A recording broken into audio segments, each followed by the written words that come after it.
Maul was mid. So let me give you guys my review. Now, obviously, I'm kidding. Maul was great. I was just playing. It's been a few months since I've been on this channel, give or take 9 or 10 months, I believe. Happy May 4th to all the Star Wars fans out there. Apologize I haven't been as active on this channel. I'll try to be going forward in the future. But here's my Maul spoiler review. My overall rating of Maul right here on series graph, each episode rated. For comparison to my ratings, I'll give you guys my Clone Wars ratings. Obviously, if you look at it, Maul is very high up there. I really thought Maul season 1 was incredible. I thought it was great from episode 1 to episode 10. I don't think there was a bad episode necessarily at all. I think there were slower episodes, and I think there were faster episodes. But first, I want to talk about what everyone's talking about, the finale, which is what I gave the highest rating to. The finale was incredible. Vader, I believe they did very well. I'm always nervous about them introducing Vader into projects. I thought they kind of messed Vader up in Jedi Survivor when they brought him in. And I'm just overall nervous because he's a very sacred character. But overall, I think the Maul team executed him very well. They made him much more powerful than all three of the Force wielders.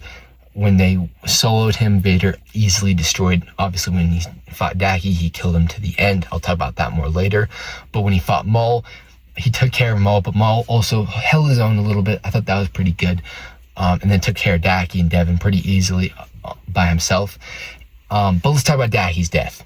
Daki's death was perfect. Now, it wasn't sad necessarily, for me at least, because I saw it coming the entire season. You know, I'm honestly surprised it took him this long to die until the finale. Maul was kind of playing with him for most of the season. And the last 2 episodes, Maul was kind of acting like the nice guy towards Maul, or towards Daki, and betrayed him at the end, pushed him into Vader to lead Vader to kill him, to get Devin's rage and anger and vengeance. So then Daki trusts in Maul, trusts in Maul's teachings, and seeks revenge for Daki's death, which is not what Daki would have wanted, but Maul knows that that's what Devin wants, revenge.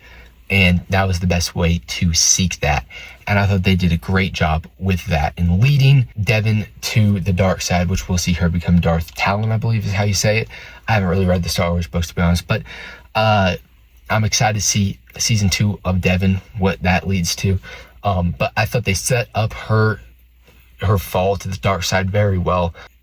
You know, you kind of saw Maul playing with it all sides, and then he saw his opportunity finally, and he took the opportunity by killing Daki. And yes, I do think Daki's dead, but there's someone I don't think is dead, which is Lawson. There's just no way Lawson's dead. We could come back to this and me just being embarrassed, but in Star Wars, no body, no death. That's an easy rule, I believe. Unless you're Tech, which, brutal for Tech, R.I.P. Tech. But I guess he had decided to be a sacrifice. But Lawson, we obviously didn't see him even fall down. We did see him get shot a few times, but I do think he will be alive. I think he'll be captured by the Empire. I think we'll see him eventually later. Overall, I thought they introduced new characters very well. I love Devin, Daki, Lawson, Two Boots, Ryder, not so much. I'm gonna be honest, he was so annoying the entire season. But I do think they introduced characters very well, and I actually do like the characters they introduced. With that said, I was nervous in the first 2 or 3 episodes when we were getting a lot of Lawson, because this show's obviously about Maul. We want to see Maul more than anyone. And now that Lawson and Daki are out of the picture, I think we'll see even more Maul in season 2, which I'm a big fan of. I can't wait for the direction of season 2. I think the Maul team overall did a great job on this season. I obviously rated it very high as compared to the Clone Wars and Rebels and Bad Batch, which I also love. I think it's off to one of the best starts. I think it's off to the best start of any Star Wars animated project. I think Rebels season 1 wasn't great.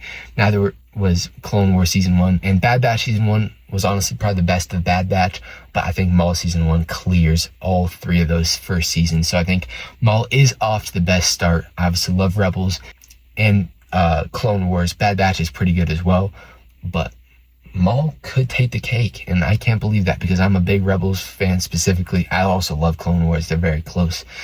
But, hey, I'm excited for it. We're finally getting new, good Star Wars, and I'm very excited for it. Can't wait for Maul Season 2. Thank you all so much for watching this video. I'm going to try to be more consistent on this channel. Hopefully, I'll do a Mandalorian review when I see that. I'll see you guys in the next one. Peace.